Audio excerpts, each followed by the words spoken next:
श्रीमान तेज सिंह जी राठौड़ द्वारा दी गई इस मैजिक गाड़ी का लोकार्पण कार्यक्रम कृष्ण गौशाला मांडा में दिन में 12 बजे रखा गया है।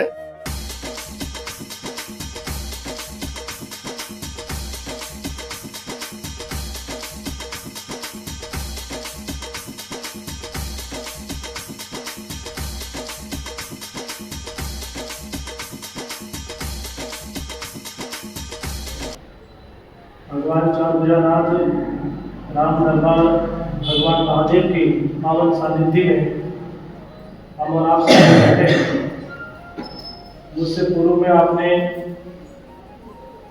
सतप्रज्ञ सत्यजाता आदरणीय पीयूष जी से बहुत सुंदर चर्चा सनातन धर्म, गौ माता के प्रति, मानवता के प्रति और धर्म सहित चर्चा आप लोगों को श्रवण की।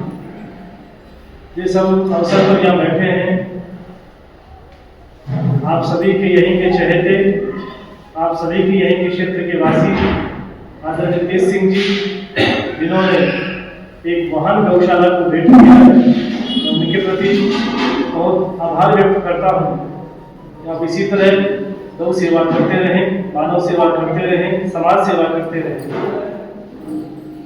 चर्चा में से बहुत कुछ हो चुकी है और शास्त्र तो कहता है कि जब आप गौ की भूमि पर बैठते हैं तो वहाँ साक्षात श्री कृष्ण का ही वास होता है। इसलिए कृष्णम वंदे जगत गुरुम इस प्रकार की चर्चा शास्त्र में कही गई है। मूलतः हम लोगों को ये विचार करना होगा कि समय तो जा रहा है, धीरे धीरे कालो गच्छति धीमता, समय काल की भांति सरक रहा है। जैसे घड़ी में कुछ कांटे ऐसे होते हैं जिन्हें पता नहीं लगाया जा सकता है, सेकंड की सुई का पता लगता है, कुछ घंटों में तो कांटा पता नहीं, धीरे धीरे लंबा समय निकल जाता है। इसी प्रकार जो जीवन है मनुष्य का, वो धीरे धीरे काल के रूप में जा रहा है और इस काल के रूप में जाते हुए जीवन को जरा सा बचाने का प्रयास करें। बचाने का मेरा मतलब यही है कि सत्कार्य करें, सेवा करें, चाहे तो गौ सेवा हो, मानव सेवा हो, एक दूसरे के प्रति अच्छा व्यवहार करना, ये भी बहुत बड़ी सेवा है और ये हम सब करते रहें। मानवता का परिचय देने का प्रयास करें और जीवन में कुछ देर भगवत नाम का स्मरण करने का अभ्यास बनाएं, क्योंकि परम पूज्य, परम सम्माननीय, आदरणीय हम सभी के प्रेरक स्रोत फतेहराम जी महाराज, तो नाम के पुण्य प्रताप के कारण से आज आपने यहाँ सैकड़ों बीघा जमीन लेकर के और गौशाला की स्थापना करी। इससे बड़ा कोई परम सौभाग्य हो नहीं सकता है। ये नाम की ही ताकत है और उस नाम के प्रभाव से ही मेरा आपसे याद रहेगा कि आप भी धीरे धीरे समय के साथ बढ़ाने का प्रयास करें। यद्यपि हम और आप लोगों का नाम कोई महत्वपूर्ण नहीं है, ये एक समय के बाद में कहीं न कहीं मिल जाएगा। और जो अलग अनिरंजन अनिल लक्ष्मी परमात्मा जो है, उसका नाम सदैव है अनेक रूप रूपाय विष्णुवे प्रभु विष्णुवे। वैसे उनका कोई नाम नहीं है पर फिर भी उनका नाम है। वैसे उनका कोई रूप नहीं है पर हम जो सभी लोग बैठे हैं वो सब उन्हीं का ही रूप है। वैसे उनका कोई आकार नहीं है पर हम जो भी दिख रहा है आपको, नदी नाले झरने जलाशय पशु पक्षी पंछी परिंदे, वो सब परमात्मा का ही रूप है। तो कोशिश ये करें कि समय जाने से पहले जरा सा जीवन में परमात्मा को जपने का कार्य प्रारंभ करें। कभू कबीर दयाल के भजन पड़ेगी कान, हम इतना परमात्मा को याद करें, स्मरण करें, तो आप उससे पूछेंगे क्या परमात्मा के कान है जो सुनेगा? हम बोलेंगे कभी? वो तो सुन ही रहा है पर हम लोग ठीक से बोल नहीं रहे हैं। समस्या यहाँ पर है। हम जरा सा ठीक ठाक बोलना शुरू करें।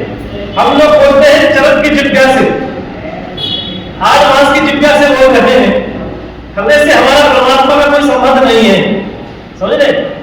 विवाह होने के पश्चात में या जिस घर में हम पैदा हुए हैं वह कभी ये पूछना नहीं पड़ता प्रातःकाल उठ करके कि आप मेरे पिता हैं या मैं आपका बेटा हूं, नहीं पूछना पड़ता।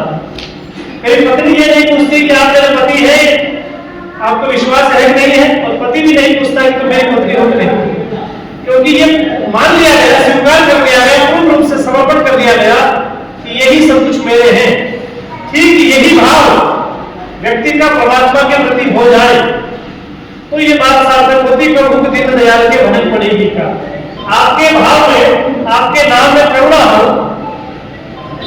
और ऐसी करुणा हो कि उस करुणा को सुनकर के साक्षात ईश्वर का हमें अनुभव हो।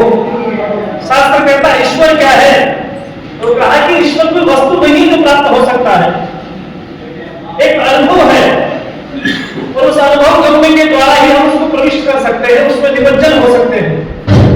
अब उसके बहुत सारे मार्ग हैं, कोई ध्यान का मार्ग है, कोई जप का मार्ग है, कोई यज्ञ का मार्ग है, समझ रहे, कोई हड्डियों का मार्ग है, अलग अलग सबके मार्ग है।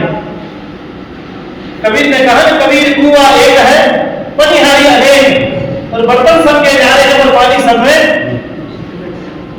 जल सब में एक है पर बाहर से विभिन्न विभिन्न लगता है कि जल हो सकता है कि ये गौ घाट पर अलग होगा, है ना, श्री राम घाट पर अलग होगा, मणिकर्णिका घाट पर अलग होगा, और बर्तन सबके अलग अलग है, सबके पास में बर्तन का मतलब सबकी क्षमता अलग अलग है। कोई ध्यान के द्वारा प्रवेश हो सकता है, कोई कीर्तन के द्वारा प्रवेश हो सकता है, कैसे भी करके तुलसी मेरे राम को रीत भजो चाहे की उल्टो सुल्टो उनसे घूमित हो बीच। किसान जब खेती करता है ये नहीं देखता कि बीज सीधा गिरा या उल्टा गिरा, उसका काम है बीज को धरती पर डालना, उस धरती की कोख को डालना और समय